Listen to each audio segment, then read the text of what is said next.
السلام عليكم أحلى مشاهدين وأحلى متابعين في الدنيا، يا رب تكونوا بألف خير وسعادة. شكل كده مسلسل سحب الكاس من السنغال أو إلغاء البطولة وإعطاء البطولة للمغرب هيكون مسلسل درامي، هيكون مسلسل طويل زي مسلسلات رمضان كده، وهيكون ليه توابع كتير أوي مش هنخلص منها. ومن ضمن حلقات المسلسل الغريب العجيب، المسلسل البايخ الحقيقة، بعد قرار سحب الكاس من السنغال ييجي قرار تاني بسحب جايزة أحسن لاعب في البطولة من ساديو ماني. ومطالبة الكاف بإن ساديو ماني يرجّع الجايزة، والجايزة هتتسحب منه رسميًا لإنه هو ما يستحقهاش. طب ليه ما يستحقهاش؟ إحنا ما نعرفش، ولكن أنا أعتقد إن الجايزة دي بتتحسب على مساهمات اللاعب في البطولة بالكامل، مش بس عشان خد اللقب أو ما خدش اللقب، ولكن قرر الCAF إن هو يسحب منه الجايزة ويدّيها لإبراهيم دياز. اشمعنى إبراهيم دياز بالذات؟ أقول لكم أنا ليه. وبجملة بقى سوء النية والموضوع اللي أنا حاسة إن هو مترتب، واللي قُلت لكم قبل كده بعد الخبر إن الموضوع ده مترتب، وإن لازم يبقى في سوء نية ولازم نقرا المشهد كُلّه، ودي حاجة بتأكد كلامي. ليه إبراهيم دياز بالذات اللي هياخد الجايزة؟ لإن إبراهيم دياز الوحيد اللي ما استفادش حاجة من الموضوع، الوحيد اللي اتضر وما اترضاش. ما اترضاش يعني إيه؟ يعني هو اتحط في وش المدفع، سمع الكلام وقرر إن هو يتصدى للموضوع ويتصدى لضربة الجزاء ويضيّعها بعد طبعًا الاتفاق اللي حصل، بعد ما كان حكيمي هو اللي هيشوط ضربة الجزاء، وإحنا عارفين إن هو المفروض اللي بيشوط ضربات الجزاء، ييجي إبراهيم دياز ويقرر إن هو أو الناس تقول له روح يا إبراهيم شوط ضربة الجزاء وضيّعها. إبراهيم دلوقتي بيعترض، المغرب خدت البطولة لكن أنا ما استفدتش حاجة، أنا دلوقتي اتضريت، كان شكلي وِحِش قدّام جمهوري، ضيّعت ضربة الجزاء، كانت نفسيتي تعبانة جدًا وزعلت والجمهور زعل منّي، فلازم يتراضى، وهنراضيك يا إبراهيم وما تزعلش وهناخد من ساديو ماني الجايزة وهندّيها له. طيب هنستنى ونشوف ساديو ماني هيرجّع الجايزة والّا هيروح برضه يسلّمها للجيش السنغالي زي ما عملوا في الكاس.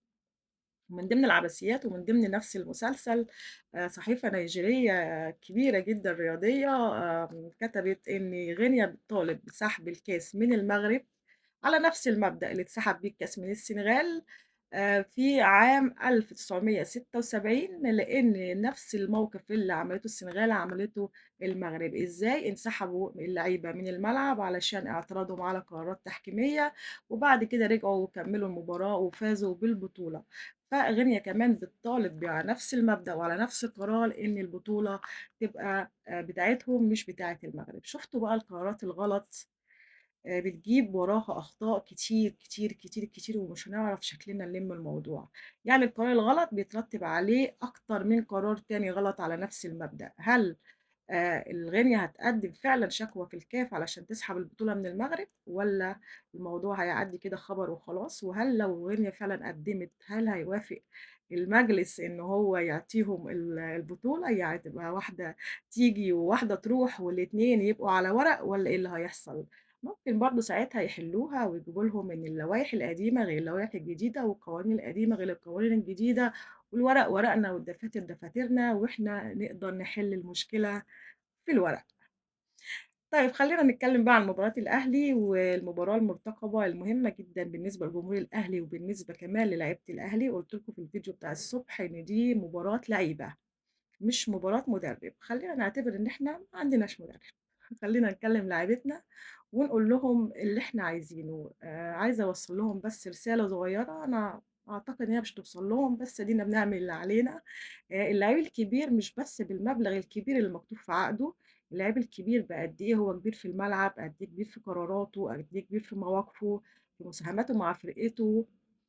في إنه يوصّل للجمهور إن هو قد المسؤولية وقد المكان اللي بيلعب فيه وقد التيشيرت اللي هو لابسه. أنا عارفة إن أنتم لعيبة رجالة، يمكن في مواقف إحنا مش عارفينها أو في حاجات في الكواليس إحنا مش عارفينها، بس أتمنى إن بكرة تكونوا على قد المسؤولية وتكونوا لعيبة رجالة زي ما إحنا عارفين إن أنتم لعيبة رجالة. ما فيش بكرة جمهور يضغط عليكم نفسيًا ولا معنويًا، ولا إنكم تكونوا مثلًا في مباراة شوية كده وشوية كده فالجمهور يزعل أو يزوم عليكم أو يشتم أو حاجة. أنتم بتلعبوا بهدوء أعصاب والدنيا حلوة. فريق المغرب يا جماعة المغرب المغرب واكلة دماغي، فريق الترجي يا جماعة مش الفريق القوي جدًا، مش الفريق اللي يخوّف، إحنا زي ما قُلنا كسبناهم وهُم في أحسن حالاتهم، هُم دلوقتي مش في أحسن حالاتهم خالص، عندهم ثغرات كتير في الدفاع وفي نُص الملعب، نقدر نكسبهم بكل سهولة والموضوع مش صعب، بس ما تصعبوهاش أنتم على نفسكم، لازم يكون في هدوء أعصاب، لازم تكونوا هاديين جدًا، لازم يكون في تركيز طول ال90 دقيقة. لازم يكون عندك توازن ما بين الدفاع وبين الهجوم، لازم توزّع مجهودك، ما تنزلش ضاغط أوي وتيجي على نفسك أوي، فجأة تلاقيك أنت وقعت بدنيًا وما تقدرش تكمّل المباراة للنهاية، ما ينفعش إن إحنا نكون متصاربعين، ما ينفعش اللاعب اللي مع الكورة ما يبقاش شايف زمايله، لازم يكون شايف زمايله كويس، لازم زمايله تظهر له، لازم يكون في ضغط على الخصم من نُص الملعب، ما ندخّلهمش في منطقة الخطر، ما ندّيلهمش فرصة ولا مساحات إن هم يلعبوا الكورة الطويلة أو الكرات العرضية الصعبة.